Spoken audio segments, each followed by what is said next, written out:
Hello friends, જય શ્રી કૃષ્ણ. કેમ છો તમે બધા? મજામાં?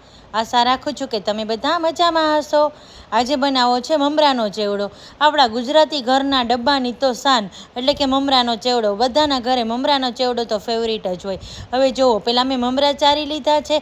500 ગ્રામ મમરાનું પેકેટ હતું. હવે ચારી લીધા છે, તેલ મૂકી દીધું છે પેનમાં. એમાં હિંગ અને હળદર નાખીને વઘારું છું અને સ્વાદ પ્રમાણે મીઠું નાખું છું. અને જ્યાં સુધી ક્રિસ્પી ન થાય ત્યાં સુધી આપણે મમરાને શેકી લેવાના છે. અને આ મારે જે વાસણ છે ને એ બહુ પતલું છે, એટલે નીચે ન બેસી જાય એ રીતે મેં શેક્યા છે.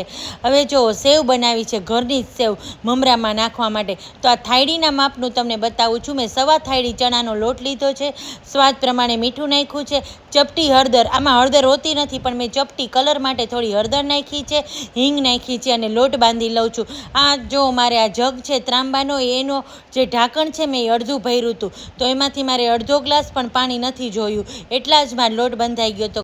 હવે આપણે સેવ પાડવી છે ને, તો કઠણ લોટ પણ નહીં જોઈએ અને સાવ ઢીલોય નહીં. બહુ ઢીલો હશે ને તો સંચામાંથી નીકળતું જશે. એટલે આપણે જે મીડિયમ લોટ બાંધીને એવો જોઈશે.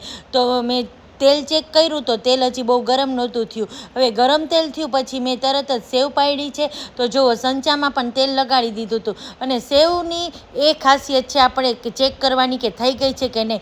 ઉપર પહેલાં બબલ્સ આવે ને, અને બબલ્સ આવતા બંધ થઈ જાય ને એટલે આપણને ખબર પડી જાય કે સેવ થઈ ગઈ છે. તો બેય સાઈડ પલટાવીને આ રીતે આપણે સેવ કરી લેવાની છે. તો જુઓ, સેવ થઈ ગઈ છે. હવે સેવ પછી આપણે જે તળવાની વસ્તુ, ચેવડામાં નાખવાની વસ્તુ જોશે. અને મેં તમને સેવ પણ ભાંગીને બતાવી, એકદમ સરસ કૂણી એવી થઈ હતી. આ છે મકાઈના પૌવા. તો પહેલાં મકાઈના પૌવા તળી લઉં છું, કારણ કે હું બહુ ઓછું તેલ મૂકું છું એટલા માટે. તો મકાઈના પૌવામાં ઝાઝું તેલ જોઈએ. તો પહેલાં તેલમાં મેં મકાઈના પૌવા તળી લીધા છે, માંડવીના દાણા તળી લીધા છે. માંડવીના દાણામાં મસાલો કરી લીધો છે, ગરમ છે ને ત્યાં જ. તો ચટણી, ધાણા, જીરું અને મીઠું નાખીને મસાલો થઈ ગયો છે. પછી પૌવા પણ તળાઈ ગયા. હવે આ વેફર છે, જે જાડીવાળી ઘરની બનાવેલી વેફર છે, એમાં પણ મેં એ જ મસાલો કર્યો છે. હવે જો આ સૌથી નાની સાઈઝના ભૂંગળા આવે ને એ તળી લઉં છું. તો બધું તળવાનું તળાઈ ગયું હતું. હવે જો આ જ તેલમાં હું 25 થી 30 લીમડાના પાન તળી લઉં છું. એ પણ એકદમ સરસ ક્રિસ્પી થઈ ગયા. અને હવે જો સૂકા મરચાં નાખ્યા છે 3, એ પણ તળી લઉં છું. ને એમાં પણ થોડો લીમડો નાખ્યો હતો, એટલે બધો લીમડો સરસ ક્રિસ્પી થઈ ગયો છે. હવે થોડું તેલ ગરમ મૂકું છું અને તેલમાં કાશ્મીરી મરચું નાખું છું. થોડોક મમરામાં તીખાશ તો નહીં, પણ થોડો કલર સારો આવે ને એટલા માટે.